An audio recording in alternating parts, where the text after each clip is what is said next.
శ్రీ మాత్రే నమః. అమ్మకు ప్రేమతో యూట్యూబ్ ఛానల్ కు స్వాగతం. ఈ రోజు మనం ఈ వీడియోలో అక్షయ పాత్ర గురించి తెలుసుకుందాం. అక్షయ పాత్ర ఈ పేరు వినగానే మనకు గుర్తుకు వచ్చే మొదటి విషయం ఏమిటంటే, ఈ పాత్రలో ఏది వేస్తే అది 100 రెట్లు గుణించబడుతుంది మరియు ఎప్పుడూ ఖాళీగా ఉండదు.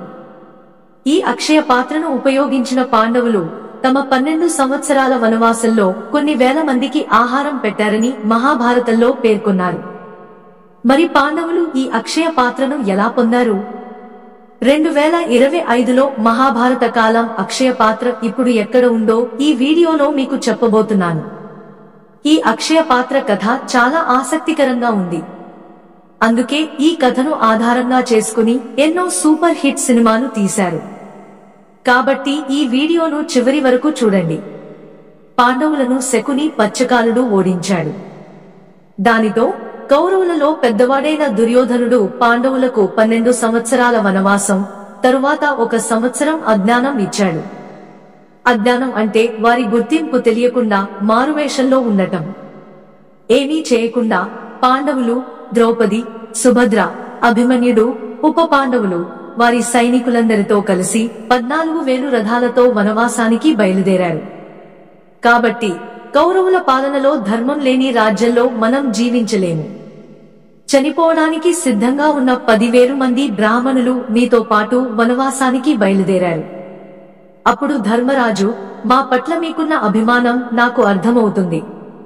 కానీ మీరు మాతో పాటు ప్రవాసానికి వస్తే అక్కడి పండ్లు, కూరగాయలు తినలేక ఇబ్బంది పడాల్సి వస్తుంది. అందుకే మీరు ఇక్కడితో ఆగిపోవాలి. అప్పట్లో బ్రాహ్మణులు అన్యాయమైన పాలనలో మనం స్థిరపడటం అసాధ్యం అన్నారు. ఎంత కష్టమైనా సరే మేము మీతో కలిసి జీవిస్తాము. అవసరమైతే మన ఆహారాన్ని మనమే సంపాదిస్తాము. పాండవులు ఏమీ వినకుండా వనవాసానికి బయలుదేరారు.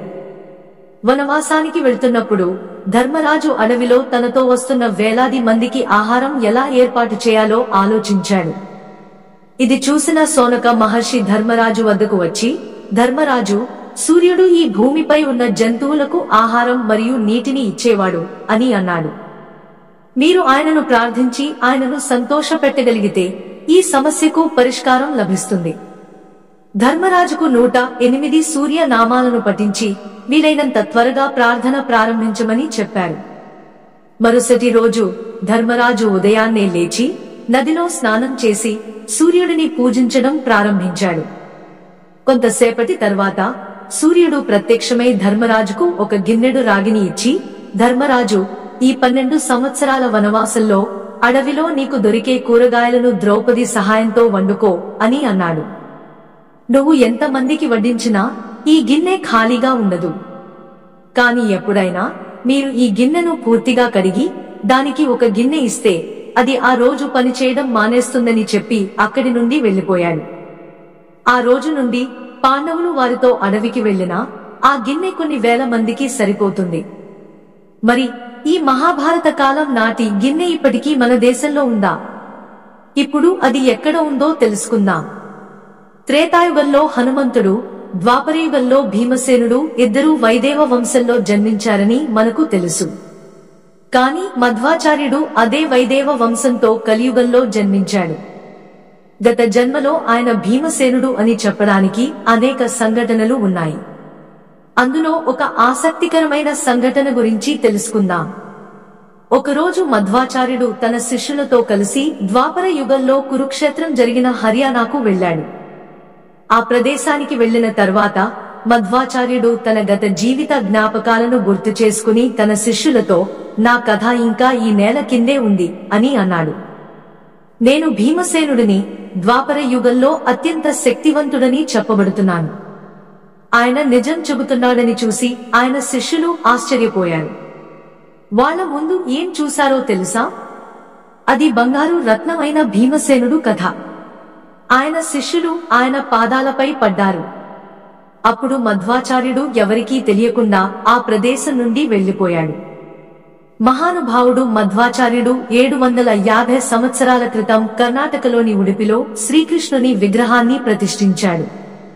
ఈ రాయిని, ఆహారాన్ని వేలాది మందికి ఇస్తే అందులోని ఆహారం అయిపోదని ఆయన అన్నారు. పాండవులు ఉపయోగించిన ఏకైక రాయి సూర్య భగవానుడు పాండవులకు ఇచ్చిన రాయి అని ఆయన తన మాటల్లో పేర్కొన్నారు. కాబట్టి ఉడిపిలోని రాయి రాతితో తయారు చేయబడింది. కాబట్టి ఇది మధ్వాచార్యులు ఇచ్చిన రాయి కాదు, పాండవులు ఉపయోగించిన రాయి. ఈ రాయికి అదే శక్తి ఉందా? మనం అందులో ఒక స్వీట్ వేస్తే అది లక్షల స్వీట్లుగా మారే శక్తి లేదు. కానీ ఉడిపిలో వారు వండిన ఆహారాన్ని ఒక పాత్రలో వేసి ఈ రాయితో ముట్టుకుంటారు. మధ్వాచార్య చెప్పినట్లుగా మీరు దానిని వేలాది మందికి ఇస్తే దానిలోని ఆహారం అయిపోదు. కాబట్టి గత 750 సంవత్సరాలుగా వారు ఎటువంటి పరిమితులు లేకుండా ఉడిపిలో ఆహారం ఇస్తున్నారు. కాబట్టి ఇది ఆ రాయి. కాబట్టి మీరు ఎంత ఎక్కువగా లైక్ చేస్తే మా వీడియో అంత ఎక్కువగా చేరుతుంది. మీకు తెలుసా, ఎక్కువ మంది చూసే కొద్దీ నేను నిరంతరం వీడియోలు చేయడానికి అంత ప్రేరణ పొందుతాను. కాబట్టి లైక్ చేయడం మర్చిపోవద్దు.